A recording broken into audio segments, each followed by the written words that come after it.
Contohnya ini, ada ngomong gini dijamin dapat angpau gitu ya.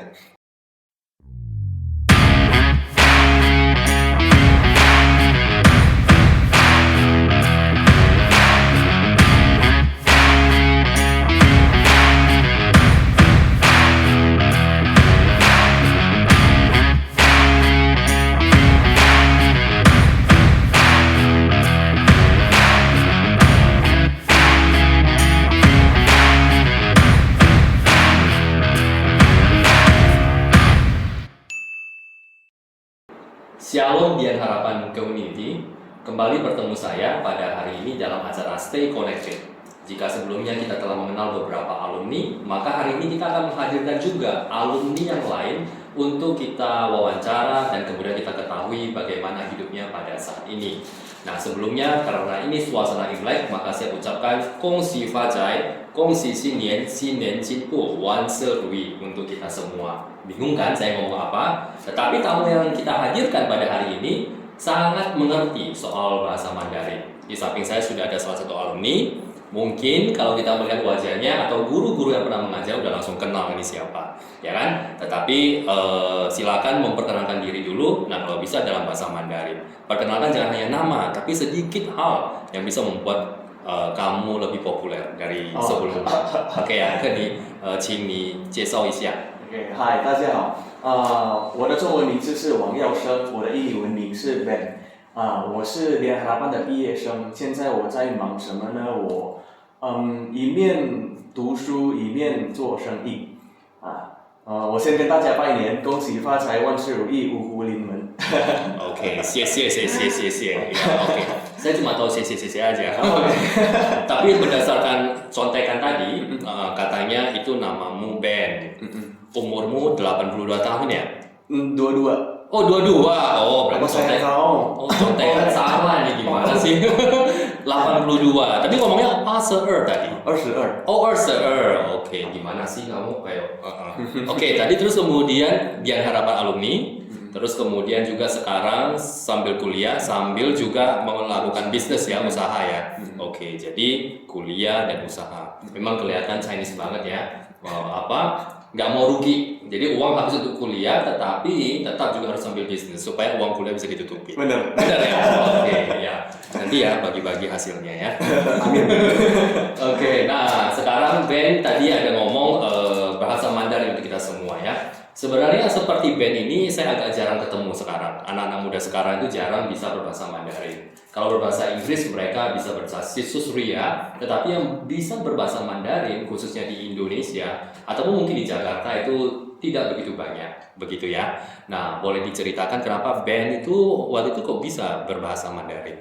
Jadi sebenarnya dari kecil udah orang tuanya berbahasa Mandarin, jadi udah kebiasaan mother tongue-nya itu bahasa Mandarin. Okay. Terus kebetulan punya usaha juga di bidang bahasa Mandarin, jadi dari kecil udah ngomong bahasa Mandarin. Oke, boleh ya. Ada dua. Jadi pertama, mama mother tongue-nya itu bahasa Mandarin. Itu sudah modal yang sangat cukup oke ya. Terus kemudian ada usaha les Mandarin tadi ya. Jadi Ben sendiri juga ada ini les di kursus bahasa Mandarinnya mama. Oh ya, les ya. Dari usia kecil dari sampai gede? Umur 3 tahun mulai sampai sekitar 16 tahun, 17 tahun. Oke, 3 sampai 17 tahun. Berarti udah luar biasa Mandarinnya ya.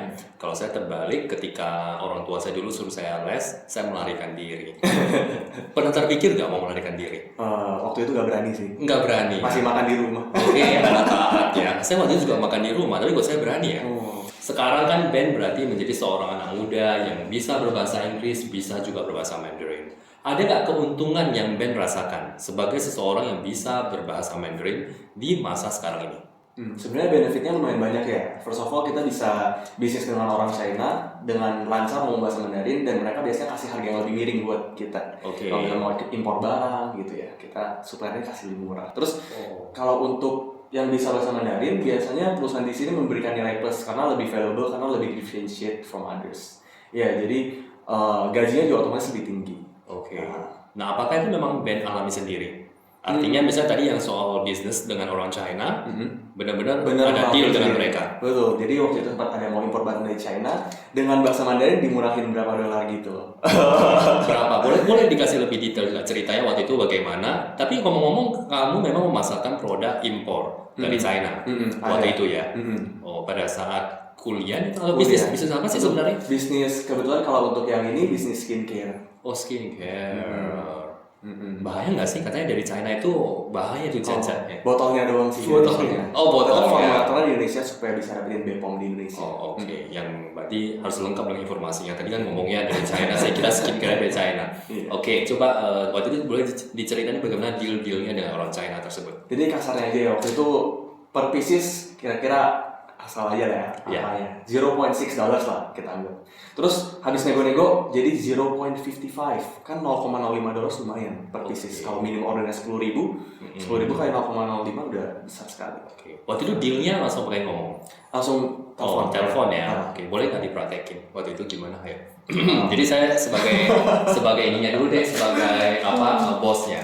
Waktu itu ceritanya gini, waktu mau ngomong sama kan ini orang China beneran ya, jadi kayak low profile dikit lah, kayak nama suppliernya Mei waktu itu. Siapa sorry? Mei, nama supplier. Ya, Mei. Mei ni hao. Mei bulan Mei gitu. Bulan Mei, iya. 首先我的中文不是很好。 Oke, sorry. Jadi kayak sorry, first of all Mandarin I bukan bagus-bagus gitu. Bagus banget gitu.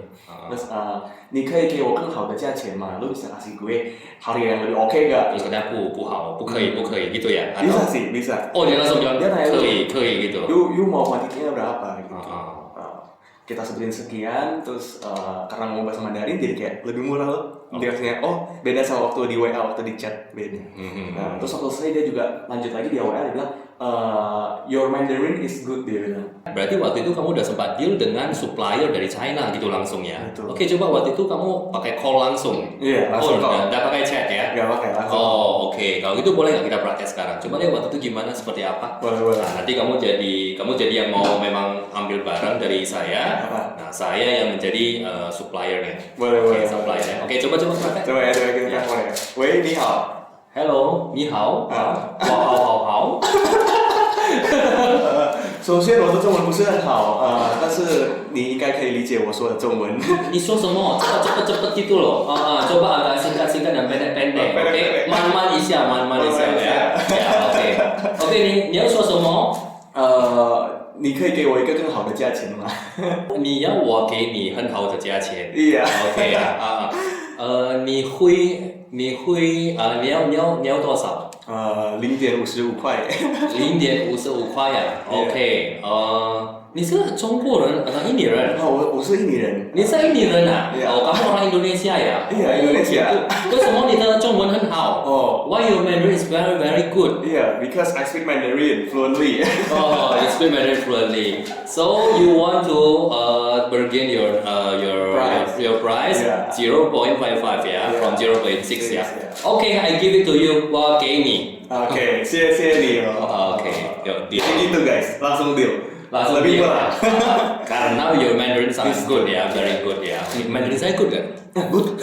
Bagus juga Ya. Berarti nanti ajak dong saya kenalan sama suppliermu. Biasa dikasih lebih murah lagi. Boleh.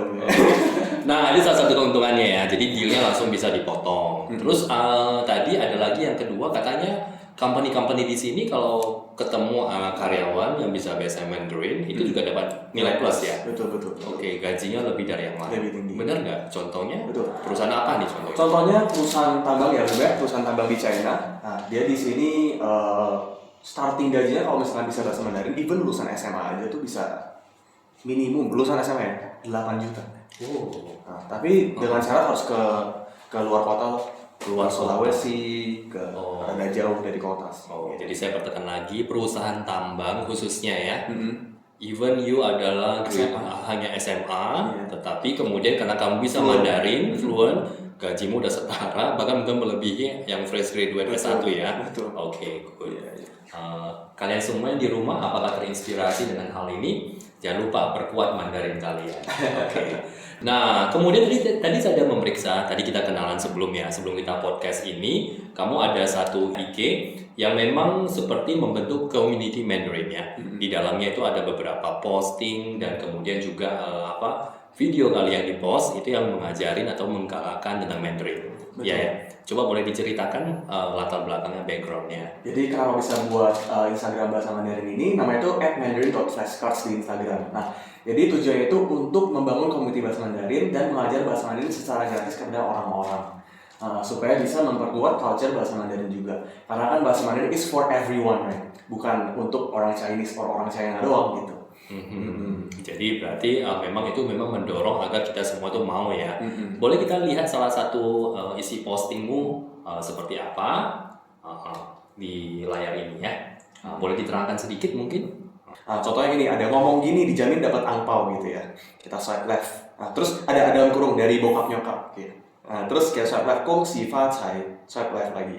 Ji xiang ru yi, nian nian you yu, xin xiang shi cheng, dan lain-lain. Jadi kayak kita membuat post yang nggak cuma terlalu monoton, tapi juga bisa engaging dengan followersnya kita. Therefore kita lebih gampang masuk ke explore Instagram. Jadi setelah ngomongin itu angpau langsung dapet ya, dari orang packing tua. ya. Ada yang komen nggak? Saya dapat angpau gara-gara melihat itu. Mungkin nggak komen kan? Mungkin dapat. Mungkin dapat ya.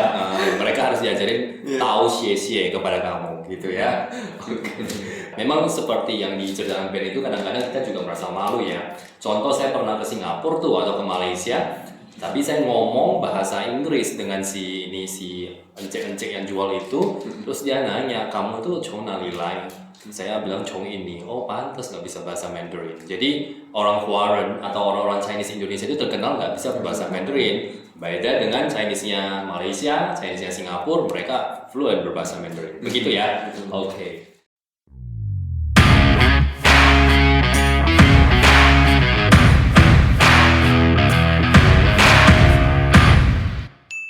Nah, back to topik tadi ya. Selain Mandarin, ternyata kamu juga punya usaha, ya kan? Tadi ada usaha jual seni ya tadi ya. Oke. Nah, kira-kira sekarang usahanya apa nih? Sekarang ada usaha F&B.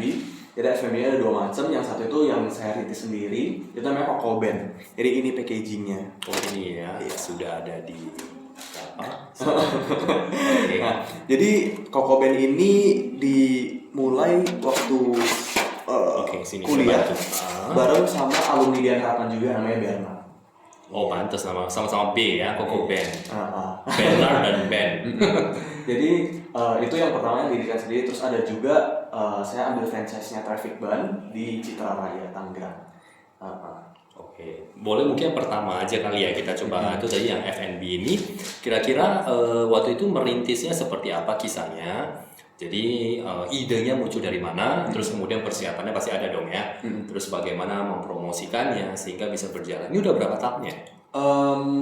Sekarang masuk ke tahun kedua berarti ya, 2 tahun lebih. Oh 2 tahun lebih ya. Baik cukup bisa bersurvive. Iya. Oke, silakan boleh diceritakan. Jadi kenapa namanya Coco Band? Karena waktu itu kita mau rintis usahanya itu pertama buka mau di kantinnya Prasmo di Prasetya Mulia. Karena gue kuliah di sana, jadi bisa personal branding juga. Jadi kayak orang tahu, oh ini yang buka anak angkatan 18. Nah, jadi bisa try the product gitu. Tapi ternyata ada COVID dan kita nggak bisa buka di sana. Akhirnya kita open PO dulu waktu itu di Kalideres. Habis itu kita buka outlet pertama kita di Kalideres, full online kan. Nah tadi kan pilih nama Coco Band karena memang udah brand saya udah dikenal ya. Kalau dibilang Coco Band udah langsung tahu nih, oh punya Coco. Belum. Oh belum. Jadi kenapa milih Coco Band? Bisa personal branding di Prasmul karena anak-anak angkatan 18 pasti tahu loh. Jadi kayak oh ini Coco Band yang punya itu band angkatan 18. Jadi at least get people to try. Jadi memang sebelumnya kamu udah dikenal dong. Coco Band itu yang 2018. Iya. Nggak ada Coco Band yang 2019 gitu. Ada nggak? Nggak ada ya. Oke. Berarti namamu nggak pasaran dong ya? Nggak usah. Oke. Jadi mereka langsung nge-link itu punya Coco itu. Terus anak Prasmul nyoba Waktu itu kita open PO di Prasmul, banyak juga teman-temanku yang lumayan coba, terus feedbacknya lumayan oke. Terus di PO di Kalideres juga open PO beberapa kali ya, mungkin ada 2 kali, itu juga lumayan oke feedbacknya. Jadi kita decided untuk buka.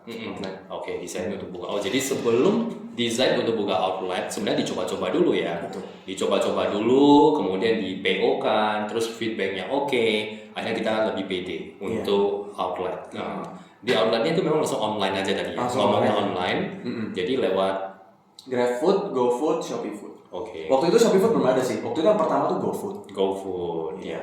Begitu di launching di GoFood, memang langsung banyak yang mau order gitu. Wah, waktu pertama-tama susah banget. Terus boleh diceritakan seperti apa? Jadi waktu itu selesai itu sampai kita nggak tahu mau gimana ya, karena budget marketing kita juga kurang ya. Jadi kayak karena semua pakai uang sendiri, kita nggak minta uang sama orang tua sama sekali, sepeser pun. Nah, jadi kita cetak brosur seadanya, jalan kaki bagi-bagi tuh di semua komplek di Taman Palem, Taman Surya, Citranem, sampai di Usir Sapang.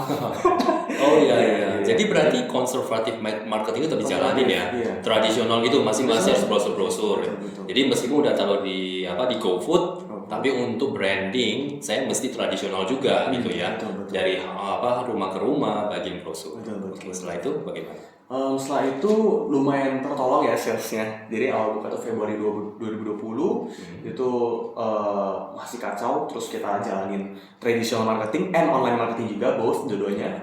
Terus kita berhasil survive, terus di endorse juga sama Star gratis. Jadi ada orang yang beli waktu itu namanya @gebian. Dia endorse Star gratis. Itu sales kita juga lumayan melejit sejak itu. Boleh. Terus makin terkenal. Ya berarti setelah online marketing jalan, traditional marketing jalan, terus di endorse sama satu orang, jadi akhirnya benar-benar naik sosial ya, pansos. Berarti sampai sekarang orang di GoFood mungkin udah langsung, oh ini Koko Ben, gua mau ini ya, gua mau order gitu ya, langsung ya. Ini boleh diceritain nggak sedikit desainnya? Kenapa bisa begini? Ini desain sendiri atau bagaimana? Ini gue desain sendiri sambil nyontek. Filosofinya. Oh nyontek. Desain sendiri sambil nyontek. Sebenarnya nggak ada desain yang sama persis kayak gini sih, cuma satu desain gini. Tapi saya nyontek dari Behance. Kalau kalian mau rintis suka juga boleh cari dari sana. Apa tadi? Behance.net. BEHANCE. Ya, .net itu dari sana banyak desain orang menarik. Terus bisa ATM dari sana, ATM amati tiru modifikasi. Jadi saya ATM dari sana. Terus ini packagingnya bahasa Mandarinnya Mintai Dong ya. Tapi ini sebenarnya bahasa Jepang, Mentai Don, karena kita fokusnya jualan mentai rice. Kemudian di sini ada brandnya Koko Ben. Terus ini ada no pork. Kenapa no pork? Karena kita mau penetrate semua market, semua yang gak makan babi pun bisa makan. Terus hashtag number 1 berarti kita yang pertama, yang paling enak gitu, number 1. Terus tag us to win free mentai, free food, berarti kayak kalau tag kita di story Instagram dan mention kita bisa dapat free food gitu. Terus ini cincong, artinya net weight 305 gram. Ini tuh beneran 305, gak mau bohong. Iya. 305. Dihitung beneran ini. Setiap saat ketika kita mau packing pasti 305. Iya pasti. Sunling. Ya. Terus kalau diperhatiin di sini ya ada mentai don di belakangnya. Yes. Itu hiasannya. Mentai don itu hiasan doang ya. Jadi nggak ada filosofi kenapa ditaruh di belakang gitu, enggak ya? Nunjukin kalau ini mentai don aja sih. Kenapa kamu nggak nambahin berapa kalori mungkin? Kita bukan healthy food sih. Oh, kalau ditampilin kalorinya orang kaget nanti. Oke. Jadi nggak jadi beli jadinya. Iya. Oke, thank you. Nah ini berarti isinya mentai rice ya. Ada ininya, mungkin ada variants yang ada ditawarkan, mungkin boleh disampaikan. Jadi kita nggak cuma jual mentai rice doang, kita ada juga truffle gyudon, terus ada juga Indonesian food yang itu ada wagyu mata sama chicken mata. Ya, jadi kurang lebih ada 3 besarnya, mentai rice, truffle gyudon, sama mata. Oke. Tapi ngomong-ngomong, yang masak itu siapa ya?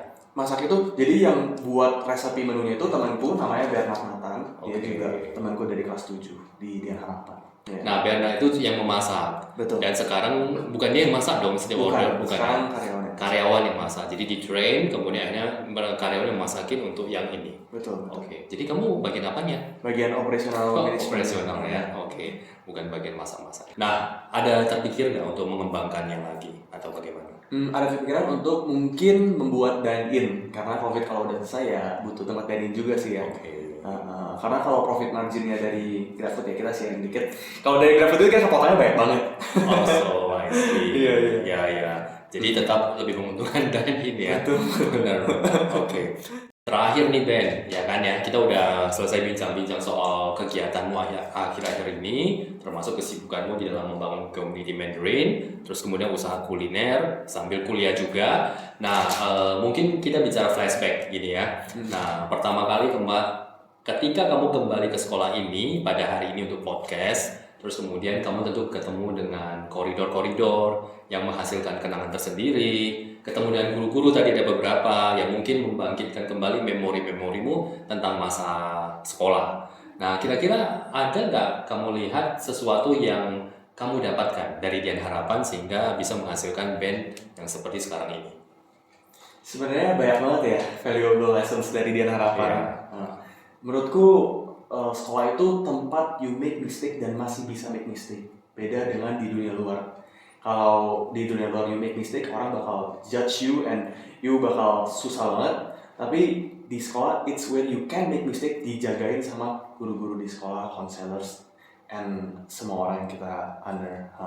Oke. Jadi salah satu valuable lessons itu adalah ini area kamu bisa trial, explore and trial gitu ya. Jadi kalau kamu buat salah pun it's okay, ada guru-guru yang mengawal begitu ya. Betul. Nah, ini salah satu yang kamu rasakan sangat berarti, sangat valuable ya, sehingga kamu menjadi sekarang ini. Sama tempat kita buat ini, cari teman sebanyak-banyaknya, be good to everyone sih. Jadi kayak kita nggak tahu yang kita bakal ketemu tuh bakal jadi siapa. Kelas 7 waktu itu pernah ketemu Bernard, kita will never know kalau kita bisa bisnis bareng. Jadi be good to everybody. Jangan pernah bully juga ya. Oke. Nah, itu juga berarti udah sampai pesan tuh ya. Jadi pesan untuk para penonton yang mungkin masih sekarang bersekolah, jangan lupa banyakin temennya ya. Cari teman sebanyak-banyaknya, apalagi sekarang sulit nih online. Jadi bisa aja saya nggak kenal dia nggak kenal saya hanya kenal dia sebatas kotak layar, tapi secara holistik saya nggak kenal nih orang seperti apa ya. Jadi tetap cari teman sebanyak-banyaknya dan kemudian jangan pernah bully teman-teman yang lain. Ya, siapa sangka waktu itu hanya perkenalan awal dengan Bernard tadi ya, Bernard ternyata bisa menjadi partner bisnis sampai hari ini. Seperti itu ya. Oke. Ya, terima kasih Ben untuk kesediaan waktunya di tengah-tengah kesibukannya untuk hadir di podcast kita pada hari ini. Nah, kita akan ketemu lagi di edisi Stay Connected yang berikutnya. Stay connected. Thank you. Pak. Cie. Ya. Oke. Botolnya keren banget ya. Sekolah Dian Harapan yang benar. Keren banget sih ini. Thank you.